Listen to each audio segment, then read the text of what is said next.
बिस्मिल्लाहिर्रहमानिर्रहीम। अस्सलाम वालेकुम स्टूडेंट्स। ये थ्योरम चल रहा था हमारा कि हमने ये करना था कि अगर आर इंटीग्रल डोमेन हो और ए एक प्राइम नंबर हो तो क्या ए इरेड्यूसिबल होगा। तो ये अब हमने प्रूव करना था। तो आप लोगों को पता है प्राइम नंबर वो होता है जिसमें फ़र्ज़ करें ए प्राइम नंबर है, तो हमें कैसे पता चलेगा ए प्राइम नंबर है। तो हमें ऐसे पता चलेगा ए प्राइम नंबर है कि ए अगर आप लोगों के पास यूनिट नहीं है, और दूसरा अगर ए प्रोडक्ट को डिवाइड करते हैं तो ए पक्की बात है बी इन दोनों में से किसी एक को लाजमी डिवाइड करेगा। इसका मतलब है ये प्राइम नंबर है। और हमने बनाना क्या है, इरेड्यूसिबल नंबर। इरेड्यूसिबल नंबर क्या होता है, जिसमें ए हमारे पास यूनिट नहीं होता नंबर वन, और नंबर टू ए का कोई प्रॉपर डिवाइज़र भी नहीं होता। तो ऐसे नंबर को हम क्या कहते हैं, इरेड्यूसिबल नंबर। तो अब हमने प्रूव करना है कि ए प्राइम नंबर है और इंटीग्रल डोमेन में है, और हमने ये प्रूव करना है कि ये इरेड्यूसिबल है। तो to prove A is irreducible we have to show that A is not unit. तो सबसे पहले ये प्रूव करना है कि ए यूनिट नहीं है, और दूसरे नंबर पे ये प्रूव करना है a has no proper divisor, a का कोई प्रॉपर डिवाइज़र भी नहीं है। It is given that A is prime number, क्योंकि प्राइम नंबर की डेफिनेशन है अगर नंबर प्राइम है तो ए यूनिट नहीं होगा, therefore A is not unit. तो ये हमारी पहली जो बात है ये प्रूव हो गई है कि बाकी ए हमारे पास यूनिट नहीं है। तो ये हमारे पास, मैं ज़रा इसकी सेटिंग कर लूँ। हाँ ऐसे, हाँ ये हमारे पास जो है ये, क्योंकि हमने ये दोनों प्रूव करनी है, एक ये वाली चीज़ प्रूव करनी है और एक ये वाली चीज़ प्रूव करनी है। तो दो चीज़ें प्रूव करनी थी, लेकिन उसने हमें दिया हुआ था कि नंबर क्या है, प्राइम नंबर है। और प्राइम नंबर की ये खूबी होती है कि वो जो नंबर प्राइम होता है वो ख़ुद क्या होता है, यूनिट होता है। तो ये हमारी पहली बात प्रूव हो गई है कि यूनिट नहीं होता, कि इससे ये मतलब हो गया कि ए यूनिट नहीं है। अब हमने ये प्रूव करना है कि ए जो नंबर है वो इरेड्यूसिबल है, मतलब है ए का कोई प्रॉपर डिवाइज़र नहीं है। तो फ़र्ज़ किया ए हमारे पास एक नंबर है वो बराबर है बी सी के। अगर ए बी सी के बराबर है तो पक्की बात है बी डिवाइड्स ए होगा या सी डिवाइड्स ए होगा, क्योंकि हम किसी नंबर को डिवाइड्स वाले नंबर को लिखते हैं। अगर मैं लिखूँ A divides B divides A, तो उसको लिखूँगा ए डिवाइड बाय बी, तो डिवाइड करेगा तो there will be a number C, so it can be written as A is equal to B C. Similarly अगर सी डिवाइड्स ए है तो इसका मतलब क्या होगा, c divide by a some number b, a divided by c some number b, this implies that a is equal to bc। तो किसी कोई एक बात हमारी इसमें क्या हो जाएगी, ट्रू हो जाएगी। तो इसलिए हमने सपोज किया हुआ है कि a is equal to B C. तो a is equal to B C का मतलब है ये दोनों ऑप्शन में लाई करती हैं, क्या b डिवाइड्स a होगा या c डिवाइड्स a होगा। But a is prime, prime तो हमेशा क्या करता है, प्रोडक्ट को डिवाइड करता है।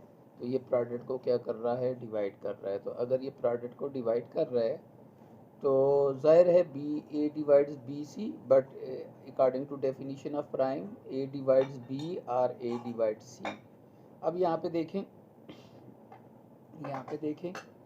बी डिवाइड्स ए हो रहा है और ए डिवाइड्स बी हो रहा है, इसका मतलब है ये दोनों आपस में एसोसिएट हैं। इसी तरह सी डिवाइड्स ए हो रहा है और डिवाइड्स सी हो रहा है, इसका मतलब है ये दोनों भी आपस में क्या हैं, एसोसिएट हैं। ओके, तो इससे हमें ये बात पता चल गई कि ये आपस में क्या हैं, एसोसिएट हैं। तो ये अब हम आगे चलते हैं, ये अगर एसोसिएट हैं, ये दोनों अगर आपस में एसोसिएट हैं तो एसोसिएट हो तो इसका मतलब क्या होता है, ए डिवाइड्स बी और बी डिवाइड्स ए होता है। तो this implies that B and C are not proper divisor. इसका ये मतलब होता है प्रॉपर डिवाइज़र नहीं है। तो प्रॉपर डिवाइज़र नहीं है तभी डिवाइड कर रहे हैं एक दूसरे को, एसोसिएट भी तब हैं क्योंकि ये प्रॉपर डिवाइज़र नहीं है। चलें फ़र्ज़ किया, थोड़ी देर के लिए फ़र्ज़ करते हैं कि A divides B, A B को डिवाइड करता है। ये तो जैसा हमने ये शुरू में लिखा हुआ है क्या, कि ए डिवाइड्स बी, ये नज़र आया, ए डिवाइड्स बी। अगर ए बी को डिवाइड करते हैं तो इसका मतलब है B divide by A is equal to X, so this is equal to b is equal to A X but a is equal to B C, ये हमने सपोज किया हुआ है। यहाँ a is equal to where it was here a is equal to bc, so putting the value of c, we minus these two numbers and common a, we get a is equal to, but this ring is integral domain. According to definition of integral domain, this number is equal to 0 or this number is equal to 0, but a is not equal to 0 because a is unit. So according to definition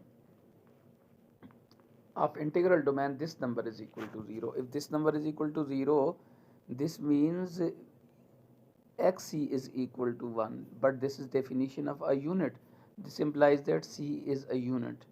तो हमने एक number लिया था c, हमने कहा था division करने के बाद एक नंबर आता है c, और वो नंबर हमारे पास किसके बराबर है, a is equal to B C है। तो यहाँ पे हमने जब वैल्यूज पुट की और इसको सिंप्लीफाई किया तो हमें पता चला b यूनिट है, b ए सी यूनिट है। सी यूनिट का मतलब ये है कि हमारे पास a का कोई प्रॉपर डिवाइज़र नहीं है। अगर कोई प्रॉपर डिवाइज़र होता तो यहाँ पे आपके पास आ रहा होता, मतलब है फ़र्ज़ करें 30 है तो 30 के पास 5 मल्टीप्लाई 6 30 आता ना, तो इस ये दोनों इसके प्रॉपर डिवाइज़र है। और अगर 2 को लें तो 2 इज इक्वल टू 2 मल्टीप्लाई 1, इसका मतलब है 1 आता है। तो अगर 1 आ जाता है दूसरा नंबर ऑटोमेटिकली उस नंबर के बराबर हो जाता है। तो बराबर होने का मतलब है कि ये नंबर या तो खुद इसके बराबर है या ये नंबर 1 के बराबर है, ये तो इम्प्रॉपर डिवाइज़र है। Therefore a has not proper divisor, so a is irreducible. Next आते हैं ग्रेटेस्ट कॉमन डिवाइज़र क्या होता है। तो आप लोगों को पता है, आप लोगों ने डिवीजन मेथड से सीखा है। 4 और 6 का अगर GCD करना है तो 4 को 6 पे डिवाइड करेंगे, आंसर 2 आ जाएगा। फिर इस 4 को इधर लेके आएंगे, फिर 2 के साथ डिवाइड करेंगे तो अब GCD 2 के बराबर आ गया है। लेकिन ये GCD की कुछ प्रॉपर डेफिनेशन है, वो क्या है कि R is integral domain and let A B belongings to R, a GCD of AB is an element, D belongs to R। तो ज़ाहिर है कोई GCD आएगा, कोई एलिमेंट होगा। जिस तरह ये 2 एलिमेंट आया इन दोनों का, तो यहाँ इन दोनों का GCD भी एक एलिमेंट ही होगा।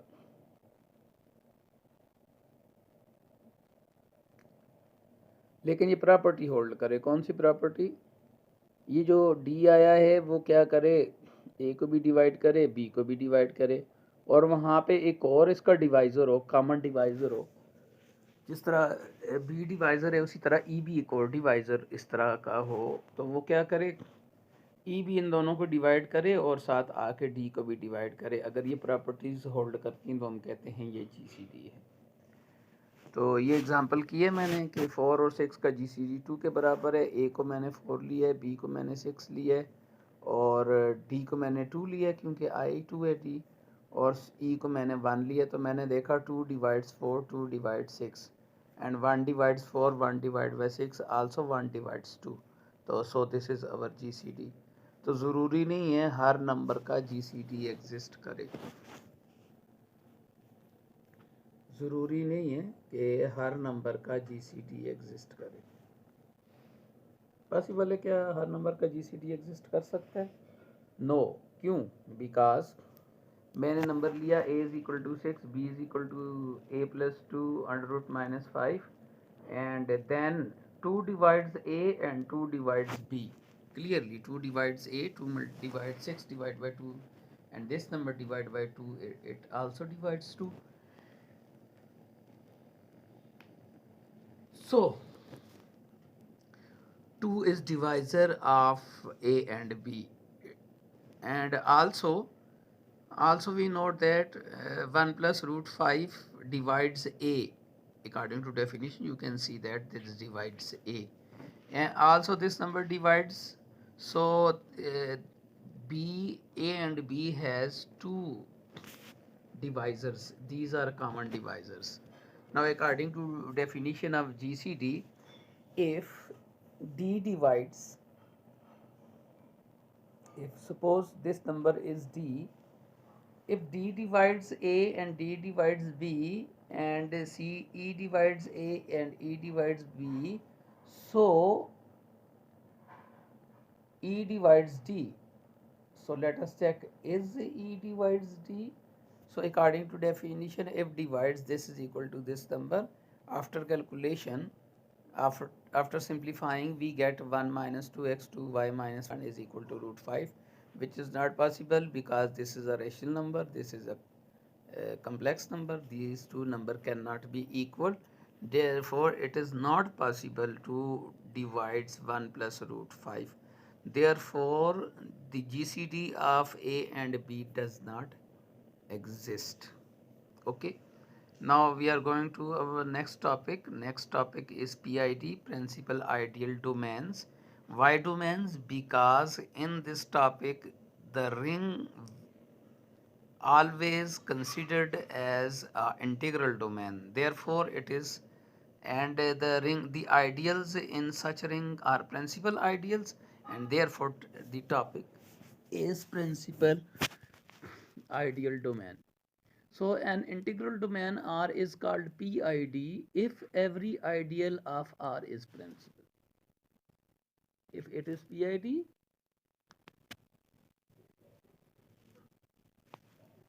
then every ideal is R is principal.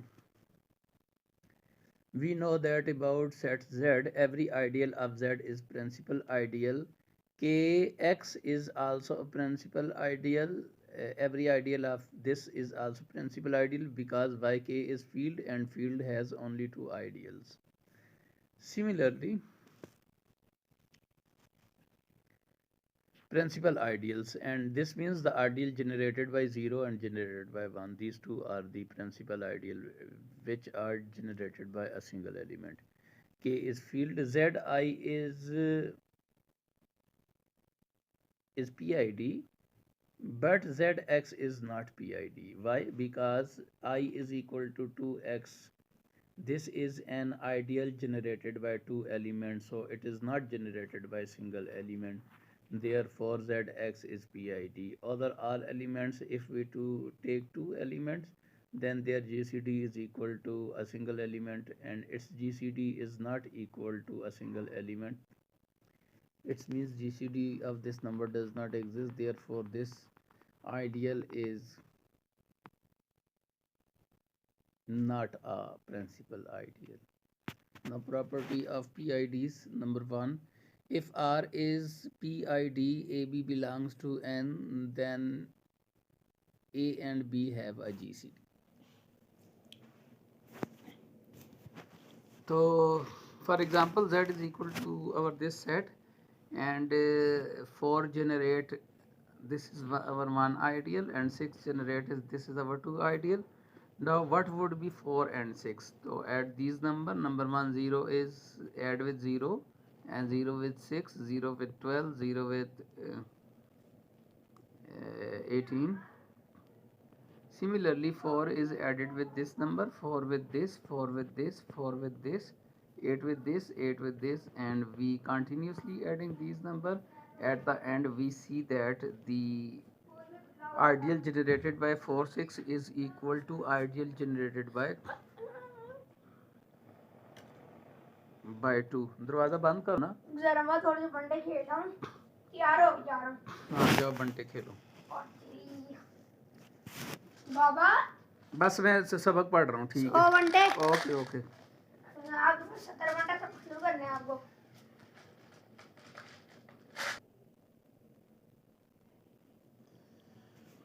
So this is equal to 2. Now it is given that R is PID and AB belongs to